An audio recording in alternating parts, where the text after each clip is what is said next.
You've worked hard since you arrived in the city, gained loads of experience, developed your skills. Everywhere you look, you see something you helped build. But now, you're looking to the future, and maybe you're thinking about where you come from. In Ireland, we need planners, carpenters, plumbers, roofers, engineers, architects, site managers, and more. We need you, with all your skills and knowledge, to help us build thousands of homes. You've built the world. Now come back and build the home that built you. For more information, visit gov.ie/Building Ireland. Brought to you by the Government of Ireland. This episode is brought to you by Paranormal Playback, a new podcast where hosts Shar, Mel and Laura recap the spooky and entertaining world of paranormal reality TV. Each week they take a fresh look at popular shows like Ghost Adventures and Kindred Spirits, blending humour with insight as they pull apart what's happening on screen. The three of them are a mix of believers and skeptics, which makes for really fun conversations, sometimes leaning into mystery, other times asking the questions viewers might be thinking themselves. With their background in creative production, they know how these shows are put together, so they're great at pointing out the moments that feel real versus the ones that might be more for the cameras. And their segment, This Old Haunt, digs into the true crime side of paranormal investigations, separating fact from fiction. With Halloween coming up, it's the perfect time to add something spooky, funny and a little addictive to your playlist. For even more spooky, ghostly, paranormal content with a humorous spin, go check out Paranormal Playback.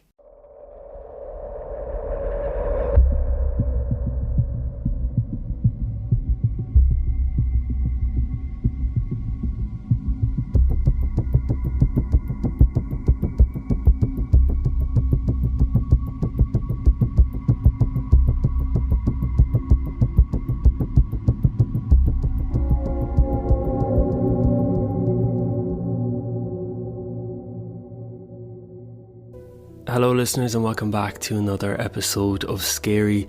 As always, before we get into this week's main episode, we need to say a special thank you to our new Patreon subscribers who are Kate Harrison, Laura Veal, Belle Joyst, Joe Cloberry, John and Jen Squeezebox. Thank you so much for signing up to the show's Patreon. And as always, if this is something you're interested in, you can find the link in this episode's show notes or simply go to patreon.com/scaryaparanormalpodcast, where you can gain access to ad-free main episodes as well as a whole host of exclusive scary episodes. Dibrig tú go díon nó chánig tú go dí an chathair seo, fuair his neart taithí agus d'urber de chud scilline. I ngááte éigen tú, fecinn tú rud éigen a chabhraigh tú a thógáil, ach inis tá tú ag féchint ar an todhchaí, agus beidir go bhfuil tú ag smaoinemh ar an áit as a dagan tú. In éireann, tastaíonn pleanálathe, siúnéirí, ploméirí, díanadóirí, inaltóirí, altíirí, banistóirí láithreáin agus níos móhain. Tastaíonn túhain, le do chud scilline agus taithí go léir, chun cabhrúlinn na mílte tithe a thógáil. Tá an domhan tóga agat, a níos tar arás agus tógan teach a thóg tú. Tuile eolais ag gov.ie/Building Ireland. Teachtareacht ó rialtas na hÉireann. But now, let's get into this week's episode. Time is supposed to move in one direction, second by second. It flows forward unbroken, or so we'd like to believe. But what if it's just an illusion? What if time folds, loops, breaks? And what if, for just a moment, you slipped through? The following aren't ghost stories. They're more like fractures. Versailles, France, August 10th, 1901. Charlotte Ann Mowbray and Eleanor Jourdan weren't thrill seekers. They weren't ghost hunters. They were English scholars, respectable, logical, devout. Mowbray was the principal of St. Hugh's College, Oxford. Jourdan was a classicist and theologian. Two intelligent women on a sightseeing holiday in France. They decided to visit the Petit Trianon, a small estate tucked away in the sprawling grounds of Versailles. It had once been the private retreat of Marie Antoinette. But what should have been a pleasant stroll turned into something much stranger. The women reported that as they entered the gardens, the atmosphere abruptly changed. The air felt thick, still, oppressively quiet. Even the sunlight, they said, lost its brilliance, as if the world around them had been drained of life. Then they noticed a man standing by a low garden wall. He wore a dark cloak and a wide-brimmed hat. His face, they reported, was disturbingly blotchy, as if scarred or diseased. He did not speak. He barely moved.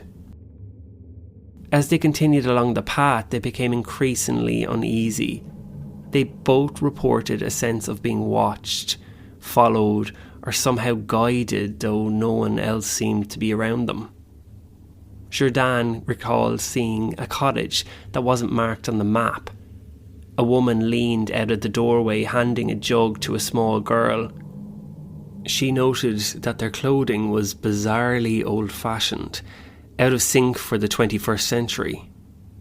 Soon after, they passed over a small wooden bridge and approached a pavilion. There, Moberly saw a woman sitting on the grass sketching. Her clothes were light and flowing, in the style of the late 18th century. Her face, Moberly would later describe, looked oddly frozen, beautiful but eerily still.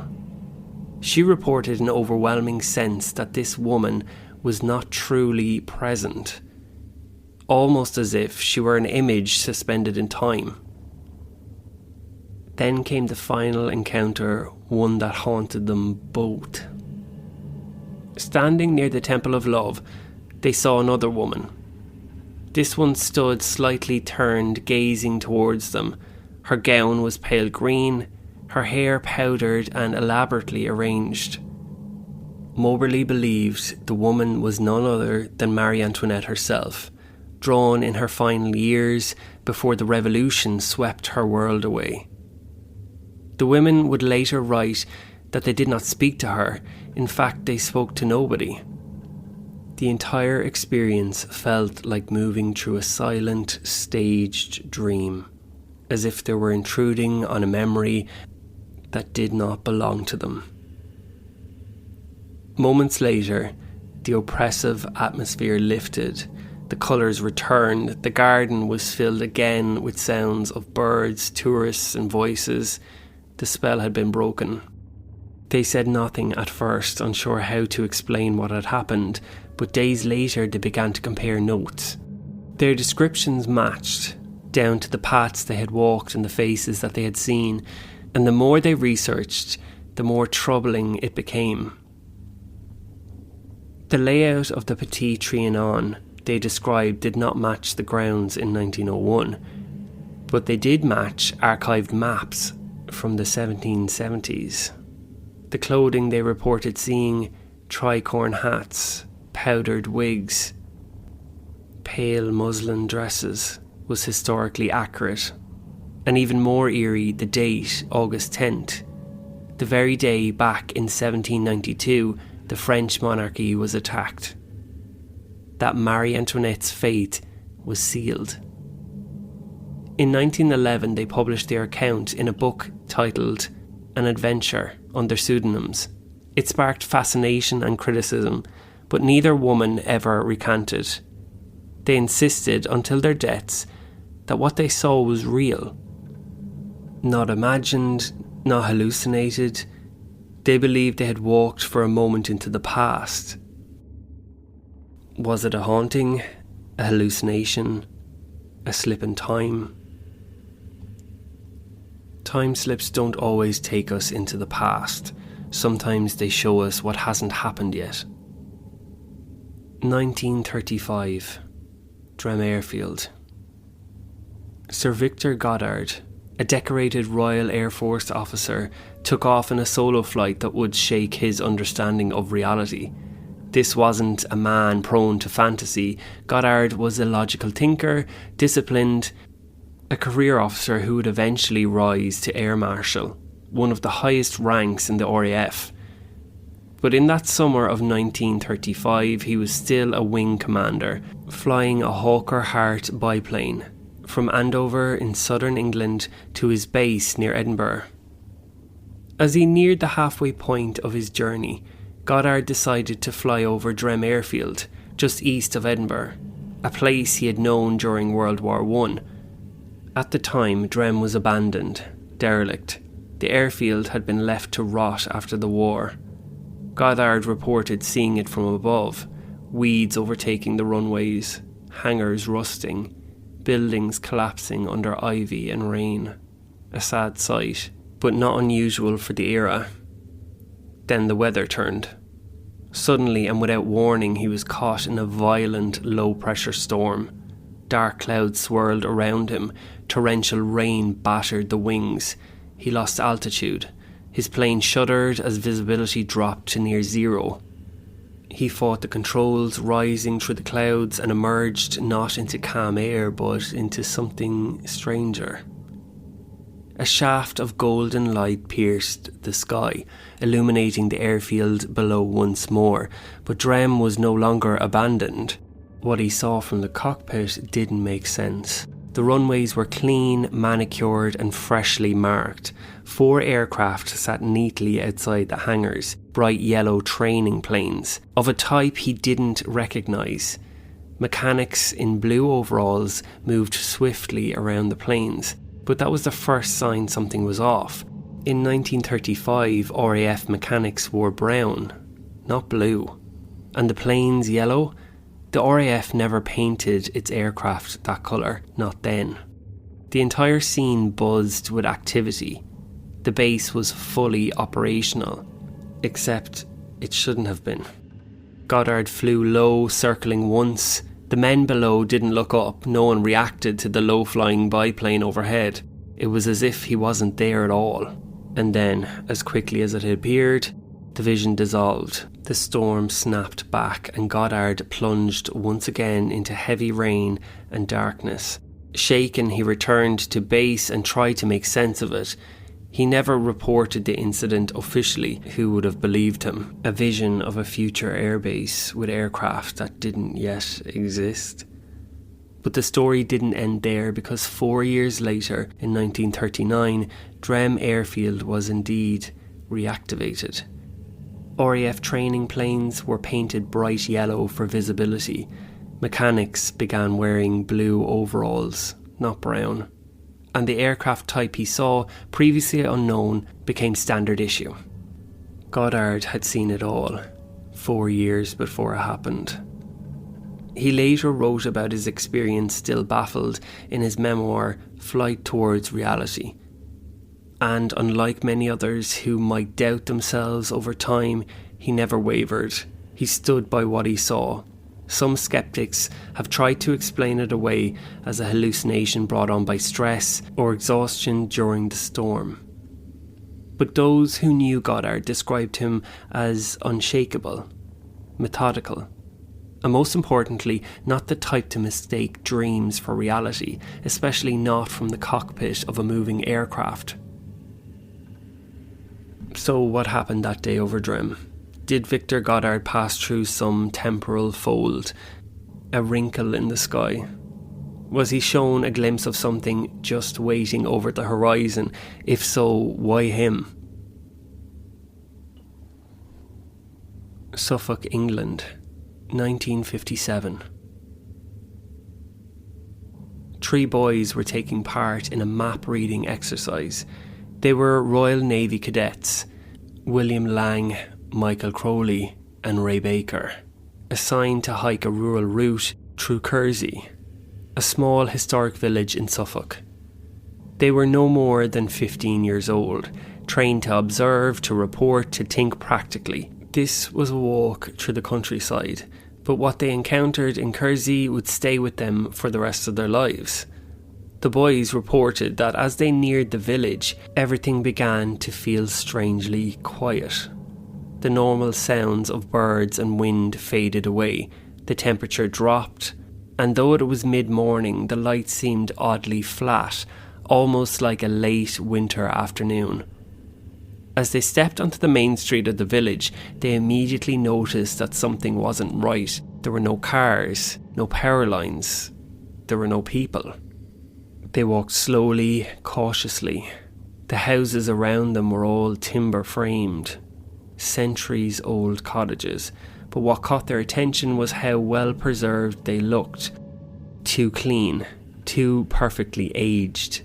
There were no signs of life, yet there were no signs of abandonment either. It felt staged, as though they had walked into a replica of a medieval English village. And then they saw the butcher's shop. Lang peered through a grimy window. Inside, he reported seeing large animal carcasses hanging from hooks, pale, bloated, and beginning to rot. He described the meat as greenish, an unpleasant colour suggesting it had been there for far too long. This wasn't a modern butcher. There was no refrigeration, no glass counters, no staff, just a dark, shadowy room and a row of carcasses quietly decaying in the gloom. The longer the boys stayed in the village, the worse the feeling grew. They each reported a rising sense of unease, like being watched by something they couldn't see. Lang in particular recalled a wave of sadness as if the place was soaked in grief. They couldn't take it anymore. Without a word, the three turned and ran full speed back the way they came. And here's where things got strange. As soon as they left the village boundary, everything snapped back. They heard birds again. They felt wind. The light warmed. A thin trail of smoke rose from one of the village chimneys, the first sign of life they'd seen all morning. The spell had lifted. They didn't speak much of it. The experience was too strange. Decades later, William Lang contacted paranormal researcher Andrew Mackenzie of the Society for Cyclical Research. He needed to understand what he'd seen. And what Mackenzie had found only deepened the mystery. The boys had described the butcher shop in detail, its position on the street, the window, the door, but there was no butchers operating there in 1957. However, records showed that in the 18th and 19th centuries, that very building had been a butcher's shop. They also noted something else. During the time slip, none of the boys had seen the village church, a prominent stone structure dating back to the 14th century. That church dominates the landscape, it's impossible to miss, and yet in that moment it had simply not been there. Mackenzie wondered, had the boys glimpsed Kersey before the church was even built, before modern life encroached? Had they stepped back far enough to see the village in its raw medieval state, untouched by tourists or electricity or clocks, long before the boys' grandparents and their parents were even born? Bold Street, Liverpool, 1996. Sometimes these time slips happen in the middle of a city, in broad daylight. In July 1996, a man publicly known as Frank was walking through Bold Street in Liverpool. A police officer off duty, level-headed, practical. Not the kind of man who tells ghost stories. He was on his way to meet his wife at a bookstore, Dillon's, which had recently opened on the corner. It was a normal Saturday afternoon, busy foot traffic, bright sky, the usual hum of city life. But then everything changed. Frank reported that as he approached the corner of Bold Street and Hanover Street, the atmosphere shifted abruptly. The noise of the city vanished. A sudden silence pressed in, not peaceful but unnatural. The air around him felt heavier. The light dimmed even though the sky was clear. And then he noticed something even stranger. A boxy van rumbled past, narrowly missing him as it crossed the street. It honked an old-fashioned horn, and on the side, painted in bold letters, was the word Kaplan's. Frank blinked. He had never heard of Kaplan's, and he was standing in the middle of a street that had been pedestrianised for years. There shouldn't have been traffic at all. He looked around. All the people nearby were dressed oddly. Women were wearing full skirts and headscarves. men in long overcoats and hats. Their haircuts, their posture, everything felt decades out of date, like a film set. But there were no cameras, there were no signs, just people moving slowly, silently, not noticing him at all. Frank turned the corner where Dylan's bookshop should be. It wasn't there. In its place was a shop called Cripps, with old signage and a window display filled with women's handbags and shoes, the kind popular in the 1940s or 50s. He stood there confused, disorientated, and then he wasn't alone. A young woman stood beside him. She looked just as bewildered. She was dressed in modern clothing, jeans, a crop top, short blonde hair. She stared at the storefront in disbelief.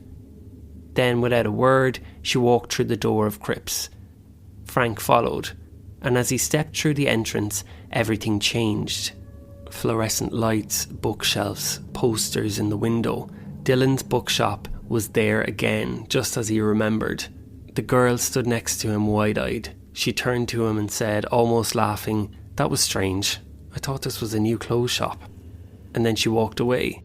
Later, Frank would speak to a local historian who confirmed that both Kaplan's and Cripps had existed in Liverpool decades earlier, in exactly those locations, but had closed long before 1996. Kaplan's had been a department store. Cripps, a woman's clothing shop, had shut its doors in the 1950s. Frank wasn't the only one. His story aired on local radio and later printed in Liverpool papers, unlocked a flood of similar reports. Other people who had seen shopfronts that didn't exist, who'd walked Bold Street and found themselves briefly somewhere else. One woman claimed she'd entered a music shop in the 1960s that had no trace of ever existing when she returned the next day. Another remembered seeing young soldiers in World War II uniforms leaning against a wall that had since been torn down.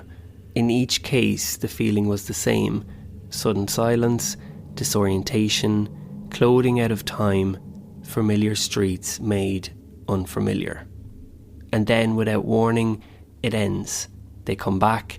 Bold Street is ordinary again. Cars drive by, tourists wander. The past vanishes without a trace. But for the ones who saw it, it doesn't feel like a dream. It doesn't fade. It feels like stepping sideways into a city that no longer exists, and for a moment welcomes you back.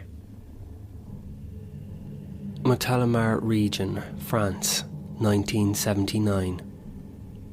Two English couples, Jeff and Pauline Simpson, and Len and Cynthia Gisby, were driving through the French countryside on their way to Spain. It was the off-season. The roads were quiet, the sky low and grey with the first bite of autumn in the air. By early evening, they were tired. The drive had taken longer than expected and they needed a place to stop for the night, somewhere simple, out of the way. And then they saw it, a quiet inn, just off a small country road outside Montélimar. It looked old. Stone walls, wooden shutters, with a sign painted in faded letters. There were no cars in the lot, but a few windows glowed with a warm orange light. A man waved them in. Inside, it felt like stepping back in time. The couples would later report that the dining room was lit by oil lamps, not electric lamps. The furniture was antique, heavy wood. The menus were handwritten in cursive French. The food was basic: soup, bread, a roast, but good. The wine was poured from unlabelled bottles. They noticed the staff wore strange clothing.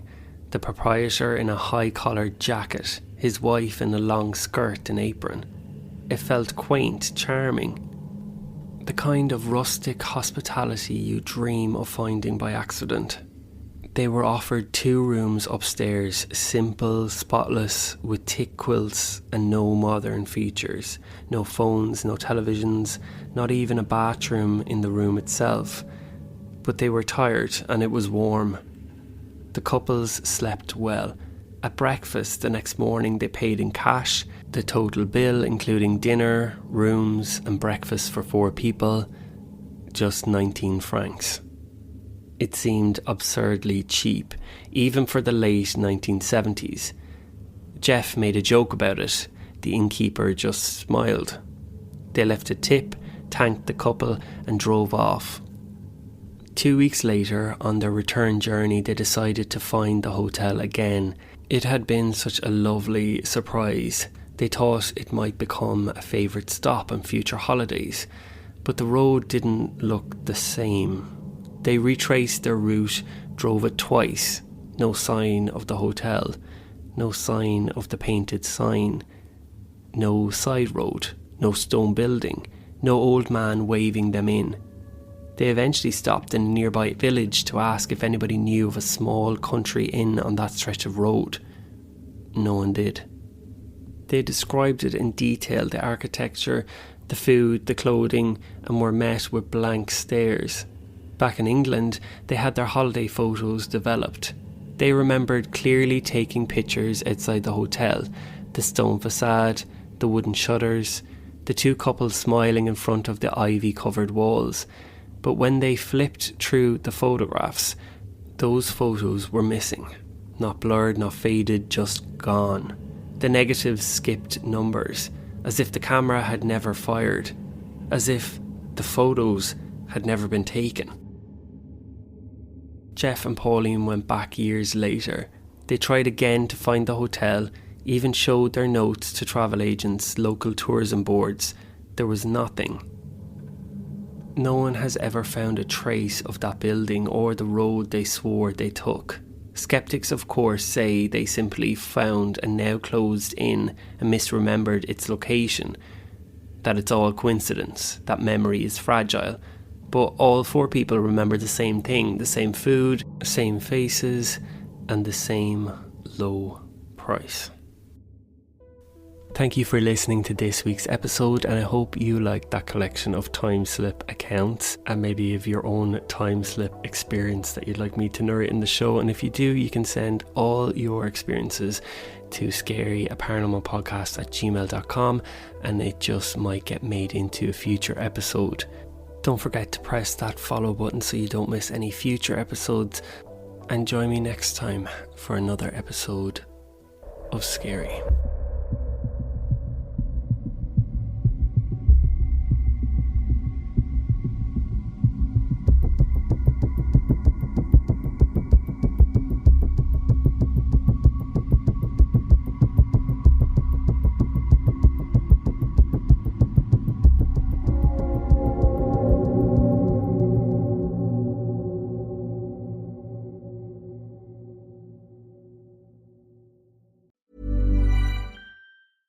Dibrig tú go díon nó chánig tú go dtí an chathair seo, fuair his neart taithí agus d'arbair de chuid scileanna. I ngacháte éigean tú, fecinn tú rud éigean a chabhraigh tú a thógáil, ach inis tá tú ag féchant ar an todhchaí, agus beidir go bhfuil tú ag smaoinemh ar an áit as a dagan tú. In éireann, tastaíonn pleanálathe, siúnéirí, ploméirí, díanadóirí, inaltóirí, altíirí, banistóirí láithreáin agus níos móhain. Tastaíonn túhain, le do chuid scileanna agus taithí go léir, chun cabhrúlinn na mílte tithe a thógáil. Tá an dahan tóga agat, a níos tar arás agus tógan teach a thóg tú. Tuile eolais ag gov.ie/Building Ireland. Teachtareacht ó Rialtas na hÉireann.